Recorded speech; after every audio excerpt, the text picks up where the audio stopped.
இன்று அவமானம், நாளை அதே இடத்தில் மரியாதை. இன்று உன்னை பார்த்து யாரோ சிரித்திருப்பார்கள், யாரோ சார்பாக பேசியிருப்பார்கள். இவன் இதுக்குத்தான் லாய்க்கு, மனசுக்குள்ளே தீர்ப்பே எழுதியிருப்பார்கள். அந்த வழி உன் முகத்தில் தெரியாமலே உன் உள்ளத்தை கிழித்திருக்கும்.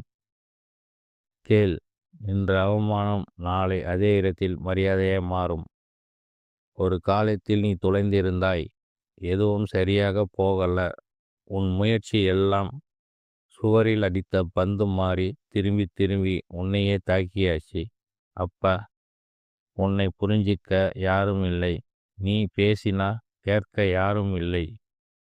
அதுதான் அந்த நேரத்தில் உனக்கு தோணியிருக்கும், என்னால் எதுவுமே முடியாதா, நான் தோல்வியானவனா என்று.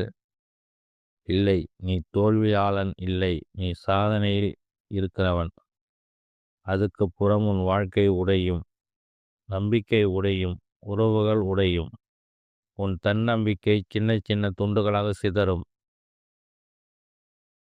அந்த நிலை மரணத்தை விட வலியானது. ஆனா அந்த உடைவு தான் உன் உள் சக்தியை வெளியே எடுக்கிற இடம். உடைந்தவன் தான் உண்மைய உறுதியானவன் மாறுகிறான். ஒரு நாள் நீ முடிவு எடுப்பாய், இன்னைக்கு இல்லைனா கூட நாளைக்கு நான் எழுந்து நிற்பேன். அந்த ஒரு முடிவு தான்.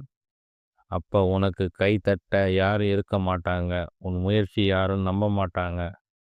ஆனா நீ உன்னையே நம்ப ஆரம்பிப்பாய். அது போதும். சின்ன அடிகள், அமைதியான உழைப்பு, யாருக்கும் தெரியாத போராட்டம், இதுதான் உனக்கு உருவாகுது.